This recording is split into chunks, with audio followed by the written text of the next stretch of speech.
పెళ్ళైనా పండగైనా వేడుక ఏదైనా పట్టుచీరల ప్రత్యేక వేదిక వారాహి సిల్క్స్. సాంప్రదాయానికి సౌందర్యానికి వారధి. నమస్తే, నేను Keshav. Welcome to Suman TV. వివాదాస్పద దర్శకుడు రామ్ గోపాల్ వర్మ భవిష్యత్ ఏంటి?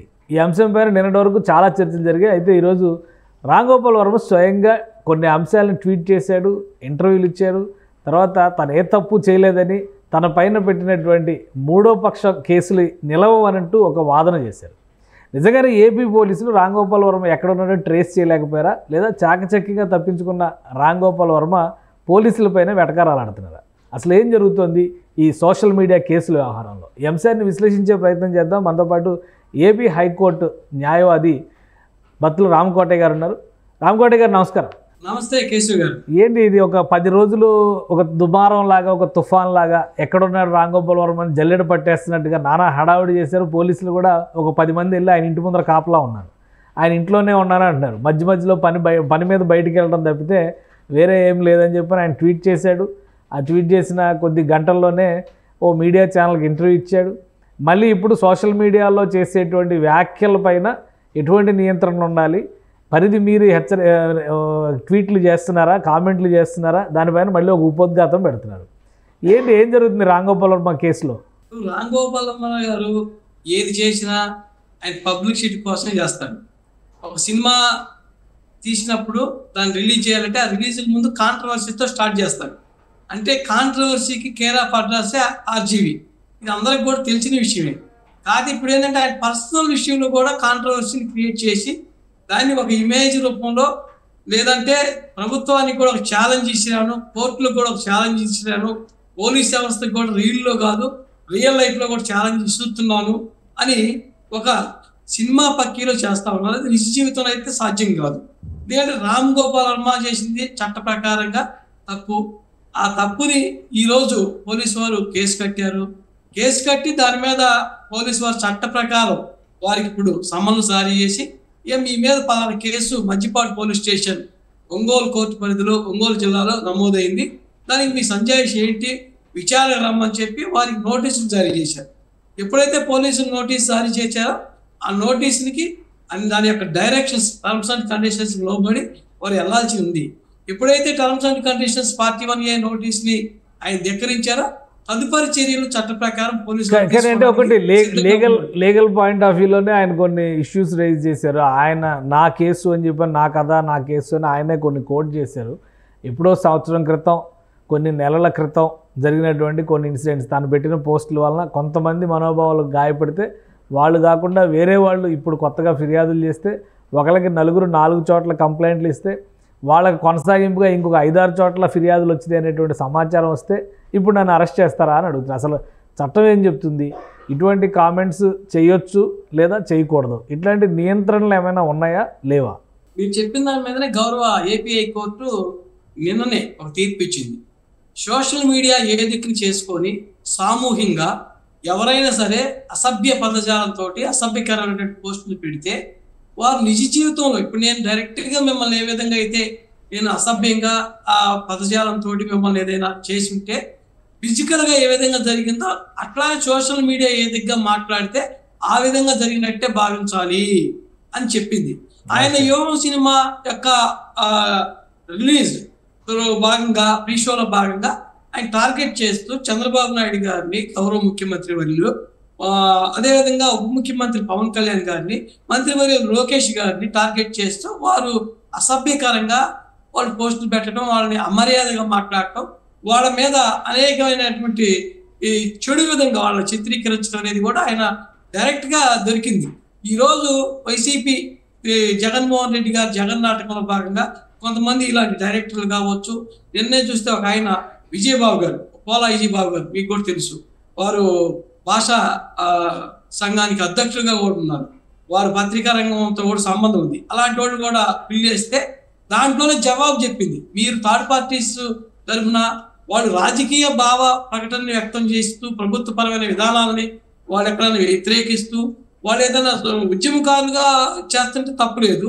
వాళ్ళు వ్యక్తిగతంగా కొంతమందిని ఈ పదవుల్లో ఉన్న వాళ్ళు కానీ, సెలబ్రిటీస్ని కానీ, లేదంటే గౌరవమైన పదవుల్లో పనిచేస్తున్న ముఖ్యమంత్రులు కావచ్చు, మంత్రులు కానీ అలా చేస్తే మీరు ఏ విధంగా దాన్ని వచ్చి వేదిక మీద మీరు ఏ విధంగా పిల్లి వేస్తారు? ఇలాంటి పిల్లి వేయడానికి కూడా మీకు అధికారం లేదని చెప్పి కొట్టిపారేస్తూ ఆయనకి 50,000 రూపాయలు జరిమానా కూడా విధిస్తూ దాన్ని ఎమ్మెల్సీకి న్యాయ సేవా సంస్థ అధికారికి చెల్లించి అది కూడా మూగి వాళ్ళకి చెవిటి వాళ్ళకి సహాయ నిధి కింద ఉపయోగించమని చెప్పి తీర్పు కూడా ఇచ్చింది.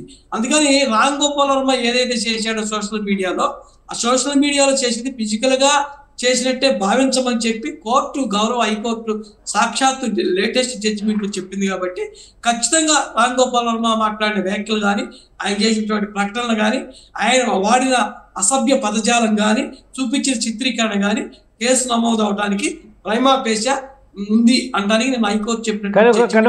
ఒక విషయం రామ్ గోపాల్ వర్మ పదే చెప్తుంది ఏంటంటే, ఆ సినిమాకి సెన్సార్ బోర్డు సర్టిఫికేట్ ఇచ్చింది, అది రిలీజ్ అయింది, తర్వాత ఓటీటీలో కూడా వచ్చింది.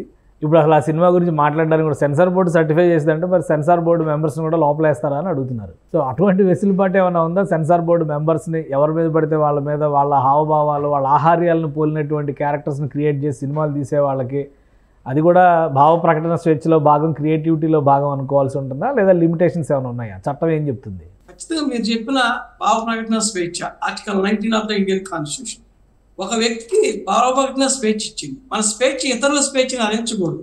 మనం గౌరవపదమైన జీవితాన్ని గడుపుతూ ఇతరుల యొక్క గౌరవపదమైన జీవితానికి తూట్లు పడకూడదు. మనకు స్వేచ్ఛ ఉంది కదా అని చెప్పి మన వాహనాన్ని బండి మీద వెళ్తూ ఇతరులకు యాక్సిడెంట్ చేస్తే చట్ట ప్రకారం నేరమే. మన స్వేచ్ఛ ఎంతవరకు, మన ఇతరులకు హాని చేయనంత వరకు.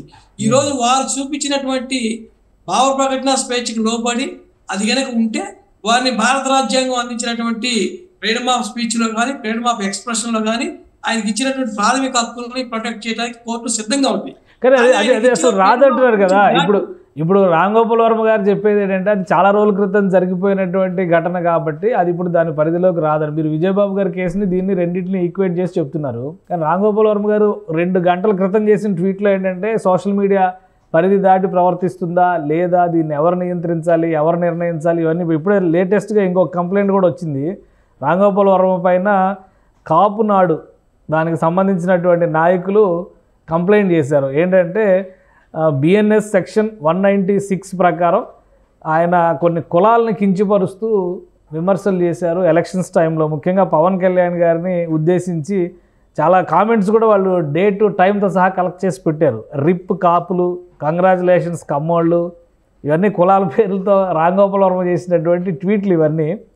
సో వీటికి సమాధానం ఎవరు చెప్తారు? అప్పుడెప్పుడో ఆయన మాట్లాడాడు కాబట్టి మర్చిపోయి ఉంటాడని అనుకోవాలా, లేదా వీళ్ళు కొత్తగా వాటిని లేవనెత్తున్నారు కాబట్టి ఈ లేవనెత్తిన వాళ్ళ మీద కేసులు పెడతారా? ఖచ్చితంగా నిన్న మీరు ఇప్పుడు ఏదైతే చెప్పారో కాపు కులాన్ని కానీ, కమ్మ కులాన్ని కానీ, అది రీసెంట్ జడ్జిమెంట్. నిన్న చెప్పిన విజయబాబు గారు రిట్ పిటిషన్ లో చెప్పినటువంటి తీర్పులో సారాంశం కూడా అది ఈరోజు పత్రికల్లో కూడా వచ్చింది, మీరు చూసే ఉంటారు. కులాల మధ్య, మతాల మధ్య, ప్రాంతాల మధ్య ఒక సామూహికంగా నిష్ప్రసారం చేస్తే దాన్ని కూడా నేరంగా పరిగణించండి. దాన్ని మనం సోషల్ మీడియా చేసినటువంటి దుష్ప్రసారం కావచ్చు, ఇష్ప్రసారం కావచ్చు, వాళ్ళు కిరాయి రవుల్ని కానీ లేదంటే కొంతమంది లాంటి వ్యక్తులను అడ్డం పెట్టుకొని సృష్టించేటటువంటి ఎక్కడ కూడా ఉద్యమం కింద మనం ట్రీట్ చేయలేము. అలాంటి వాళ్ళని ఉక్కుపాలంతో మనం చట్ట ప్రకారంగా వాళ్ళు శిక్షించాలి. అలాంటి వాళ్ళు ఎవరైనా సరే లైన్ ఆఫ్ కంట్రోల్ అంటే మనకు చట్టాన్ని అతిక్రమించి, రాజ్యాంగ నియమాలను అతిక్రమించి చట్ట నిబంధనలకు వ్యతిరేకిస్తే వాళ్ళ మీద చట్టపరమైన చర్యలు తీసుకోవాలని చెప్పి గౌరవ హైకోర్టు రీసెంట్ జడ్జిమెంట్ అయిన విజయబాబు గారి యొక్క రిట్ పిటిషన్ లోనే కామెంట్ చేసింది.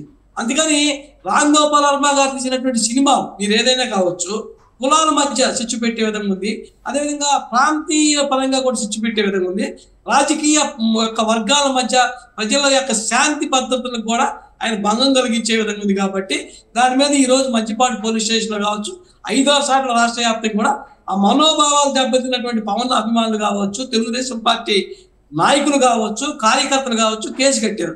మీరు అన్నారు గతంలో చేసింది కాబట్టి ఇప్పుడు దాని చట్ట ప్రకారంగా ఇప్పుడు కేసు కట్టొచ్చా, కట్టే అవకాశం ఉందా అని మీరు చెప్తున్నారు.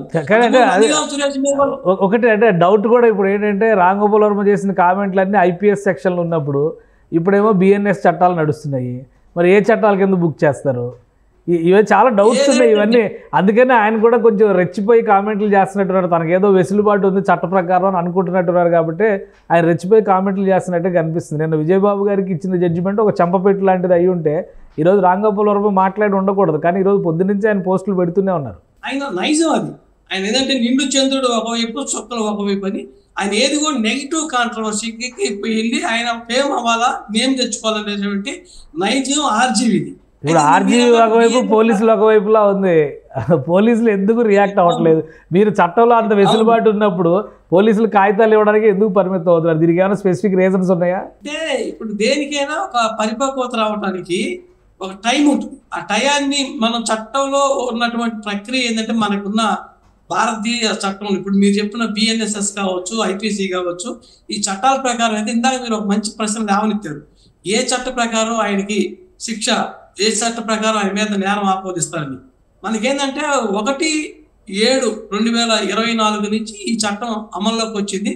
ఈ తర్వాత మనం ఎఫ్ఐఆర్ కట్టుంటే దీని ప్రకారం మనకి సెక్షన్స్ బిఎన్ఎస్ఎస్ చేస్తారు. గతంలో ఎఫ్ఐఆర్ నమోదయ్యండి దాంట్లో ఇంక్లూడ్ చేసి ఆ ఇన్వెస్టిగేషన్ భాగంగా ఈయన పేరు కనుక వచ్చినట్లయితే ఐపీసీ సెక్షన్స్ ప్రకారం వస్తాయి. దాంట్లో ఇబ్బంది లేదు, ఏ సెక్షన్ అయినా వేసుకోవచ్చు. కాదు ఈయన పోలీసులకి ఛాలెంజ్ చేస్తున్నారా? ఇంతమంది పోలీసులు ఏం చేయలేకపోయారు అంటే, ఇప్పుడు తెలుగుదేశం పార్టీ ప్రభుత్వం ప్రజాస్వామ్య ప్రభుత్వం. ప్రజాస్వామ్య ప్రభుత్వంలో చట్టబద్ధమైన పరిపాలన ఉంది. చట్ట ప్రకారం ఒక వ్యక్తి మీద చర్యలు తీసుకోవడానికి ఒక ఇన్వెస్టిగేషన్ ప్రాసెస్ మనకి ఉంది. ఆ ఇన్వెస్టిగేషన్ ప్రాసెస్ లో from the beginning of FIR till filing of the short sheet లో ఇన్వెస్టిగేషన్ లో కొన్ని ప్రక్రియలు ఉంటాయి.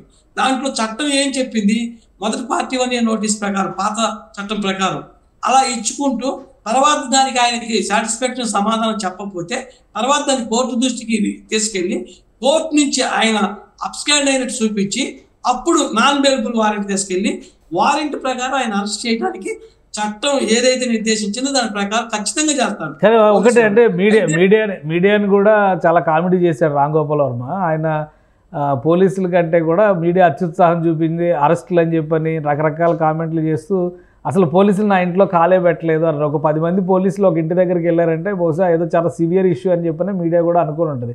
10 మంది వెళ్ళి నోటీసులు ఇచ్చి వచ్చారు కానీ యాక్షన్ అనేది ఏమీ కనబడలేదు. తర్వాత రాంగోపాల్ వర్మ గారు అడిగినటువంటి టైం 24వ తేదీలో 25వ తేదీ వరకు ఇచ్చారు.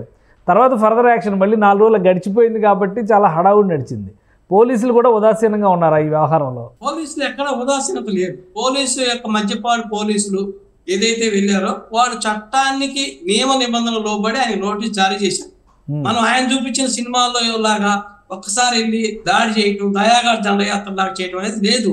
గోడ దూకి వెళ్ళి మాజీ మంత్రిని ఎత్తుకొచ్చారు కదా, మరి అప్పుడున్న పోలీసుల ధైర్యం ఇప్పుడున్న పోలీసుల ధైర్యం కంపేర్ చేస్తారు కదా ప్రజలు కూడా. గోడ దూకి వెళ్ళి అచ్చెన్నాయుడిని తెల్లవారుజామున అరెస్ట్ చేసి పట్టుకొచ్చారు కదా. మీరు మంచి ప్రశ్న లేవనెత్తారు. ఆ రోజు వైసీపీ ప్రభుత్వంలో రాజ్యాంగం లేదు, ప్రజాస్వామ్యం లేదు, చట్టబద్ధ పాలన లేదు.